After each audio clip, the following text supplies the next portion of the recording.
और इस वक्त छत्तीसगढ़ से एक और बड़ी खबर आ रही है। जी हां, ईडी ने कांग्रेस भवन को अटैच कर लिया है। जी हां, सुकमा कांग्रेस भवन को ईडी ने अटैच कर लिया है। सुकमा का जो कांग्रेस भवन है जिस पर विवाद चल रहा था, उसको ईडी ने अटैच कर लिया है। घोटाले के पैसे से भवन निर्माण का एक बड़ा आरोप लगा था, उपयोग किया गया है। शराब घोटाले को लेकर ईडी अब जांच कर रही है और घोटाले के पैसे का भवन निर्माण में उपयोग किया गया। ईडी का आरोप था कवासी लखमा ने निर्माण करवाया था और इसलिए इस कांग्रेस भवन को ईडी ने अटैच कर लिया है। तो देखिए, बहुत बड़ी खबर है। घोटाले के पैसों का भवन निर्माण में उपयोग हुआ है। हालांकि अब तक अटैच नहीं किया गया था। लगातार जो ये मामला सुर्खियों में है। ये कहा जा रहा था कि ये जो भवन बनाया गया है इसमें वो पैसा लगा हुआ है जिसमें शराब घोटाले में कमाया गया था।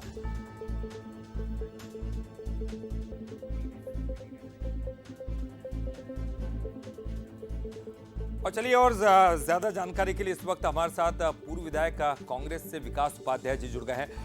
विकास जी, कांग्रेस हमेशा से इससे इनकार करती रही है कि इस तरह का कोई घोटाला हुआ ही नहीं है और घोटाले के उपयोग से और उसके चंदे से बने हुए भवन की बात तो बहुत दूर की है। क्या कुछ कहेंगे आप? पहले से चर्चाओं में था ये भवन, अब तो अटैच कर लिया गया है इसको। देखिए, भारतीय जनता पार्टी की सरकार केंद्र में है, राज्य में भारतीय जनता पार्टी की सरकार है।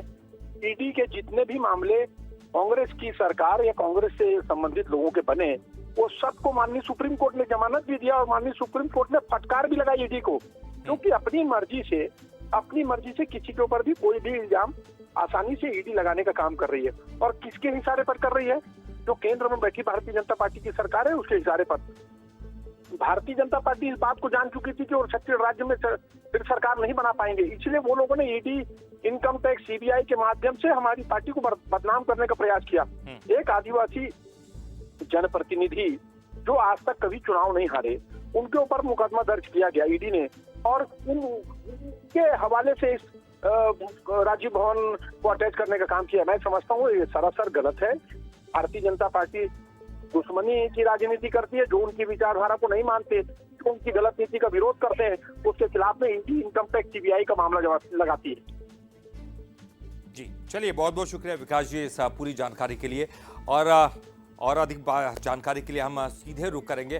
हमारे साथ डिप्टी सीएम अरुण साव साहब जुड़ गए हैं।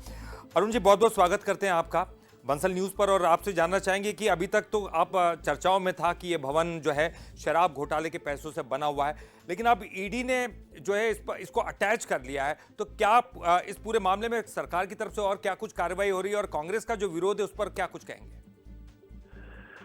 देखिए, एक बड़ा घोटाला शराब घोटाले के रूप में हुआ था और 2000 करोड़ रुपए से अधिक का ये घोटाला है।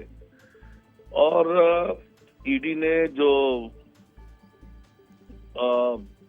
इन्वेस्टिगेशन किया है, उस इन्वेस्टिगेशन में ईडी ने स्पष्ट रूप से कहा है कि क्रिमिनल पूरी तरह से सिंडिकेट बनाकर ये इस घोटाले को अंजाम दिया गया है। और जैसे जैसे इन्वेस्टिगेशन आगे बढ़ रहा है तो उसके हिसाब से ईडी कार्रवाई कर रही है।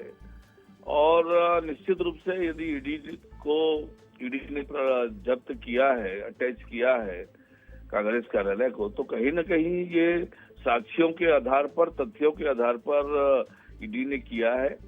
और मुझे लग रहा है कि इन्वेस्टिगेशन इसी दिशा में तेज गति से आगे बढ़ रहा है।